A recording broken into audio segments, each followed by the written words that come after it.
Guys, welcome to my first video of the channel.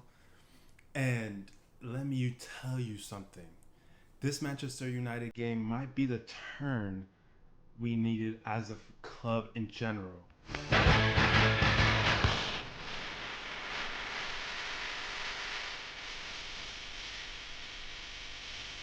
Manchester City 1, Man United 2 at Old Trafford. Amazing game, one of the most anticipated games of the season.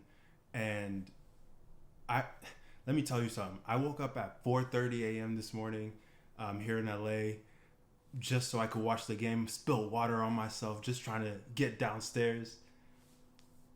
And I cannot believe it. Like the amount of fight we put into this game, the just the amount of work the team's able to put out now is so amazing. Like I remember during the Ollie days, some of the teams would give up for lesser competition when we're 1-0 down or something like that. But I'm just still excited, guys. Like 4:30, it's 6 a.m. now while making this video here. Um, so I want to get into some things I seen during the game here.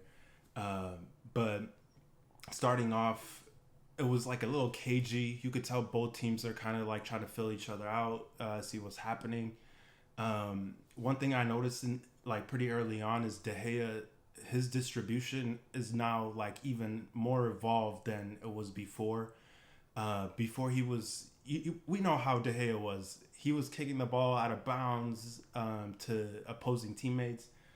But today, what I had seen was he is now picking out targets, and it's like pinpoint, which we haven't seen from De Gea before. And I know there's some kind of talk about replacing De Gea, but who can we get?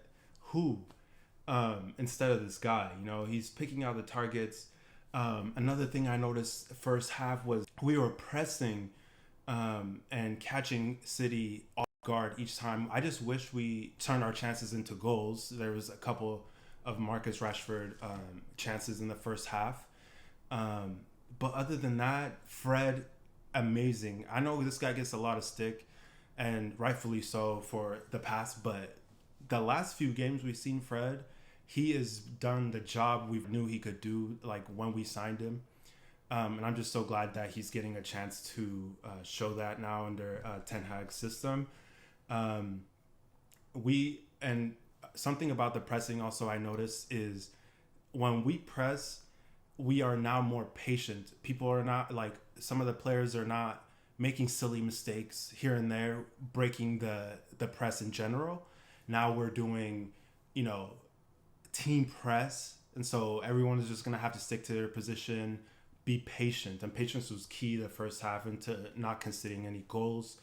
Um, and another thing about Fred, I wrote down here. I was taking notes down during the game because I was just trying to watch it, but you know, had to write down a few notes so I could remember. Fred's coverage on Kevin De Bruyne first half was spot on. Like if you have a chance to go watch that game back, watch Fred on KDB and see his positioning. And you know KDB is like the key to their team, and so we I'm really glad we were able to shut that down, and I'm glad Fred was the one to do it. Casemiro was here and there helping out, but Casemiro was more like the roaming CDM there, and Fred seemed like he had a man assignment to KDB, and it worked out brilliantly the first half. Um, and then the second half started, and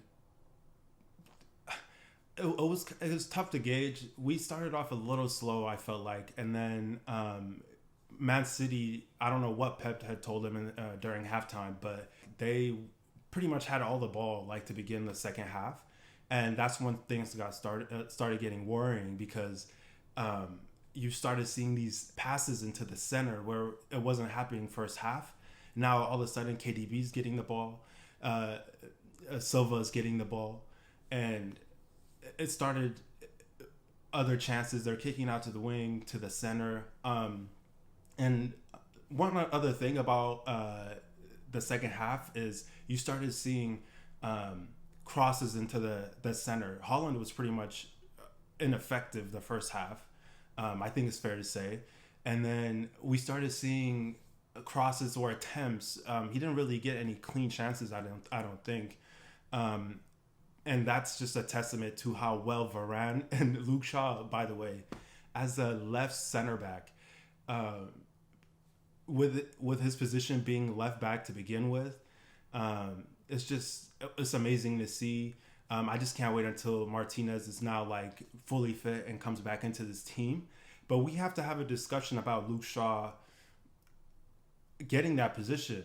Like I understand Martinez, just fresh off a World Cup win and everything, and you know how the team loves Martinez. He brings a certain fight, but Luke Shaw has a certain calmness in that position, which is very rare for our center backs, i.e., Harry Maguire.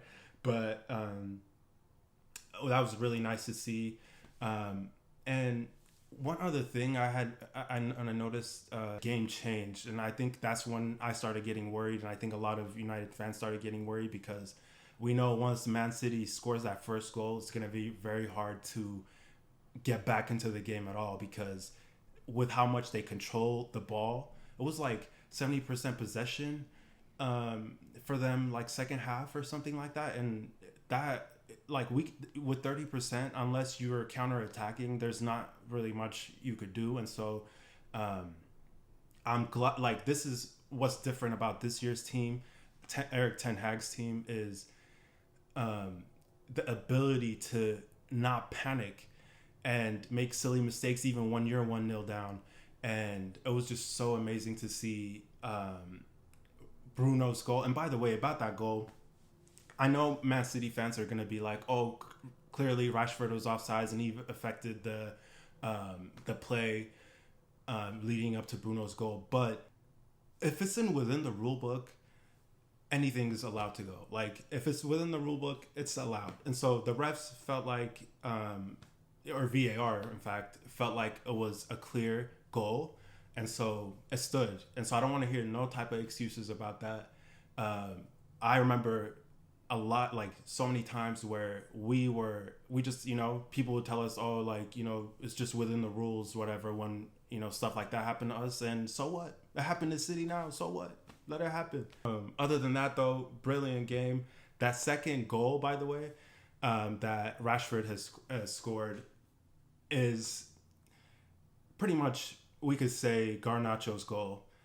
He instant impact substitution, and we have something bright in that kid right there. Like he it's giving like Ronaldo vibes, like back in the day, like very, very early on. Obviously, I don't want to compare him to Ronaldo quite yet, but the first touch, the speed, just like the flair even, and just the ability to turn the defender around and get that cross in was just brilliant. Like if that hadn't happened, I don't think we would have scored the rest of the game, and it was just very nice to see. By the way, at the end, I don't know if any of y'all caught this, but when Holland was like appealing for the penalty, with that Casemiro save, which was obviously clean, but he might have saved us points. In fact, 2 points today by being so accurate with the tackle. It was a standing tackle, and getting it out of the feet of Holland, which I don't know. He was like one-on-one almost. There's probably like Aaron Wan-Bissaka was like on the left side, but it's pretty much one-on-one with De Gea. And like what a fighter Casemiro is. And it's just like it brings that certain aspect to the team, which we hadn't had in a really long time. And basically in conclusion though, like this game was one of my favorites the past few years. By the way, I don't think this is the first time Man United have won at home against City since 2020, lockdown times and everything. So it's nice to see us beat them at home and get some respect, And I don't want to hear about, oh, this happened because of this. No excuses. Your team was pretty much fully healthy. United was pretty much fully healthy, other than a few players. Um, it was a hard fought battle. Nobody really ran away with it. You had more possession the whole time, but I'm just a lot. I have a loss of words right now. Like this is one of the only times where I've been able to really like feel really confident about United, and now we have to take this on to Crystal Palace. We have to take it on to Arsenal, and with us being 1 point, I think it's 1 point off City, for second place, and we have to focus on winning those games and getting good results, and hopefully Arsenal lose against Tottenham tomorrow in the North London derby. And I hate to say it, I know a lot of Man United fans don't want to say it, but we might be in a title race. We might be in a title race. I don't want to get ahead of myself, obviously, but this is the time to get excited, and let's go United. Also, one thing I wrote down at the end here is it's time to have a serious conversation about Rashford now. Like, it's he scored 9 straight goals at Old Trafford.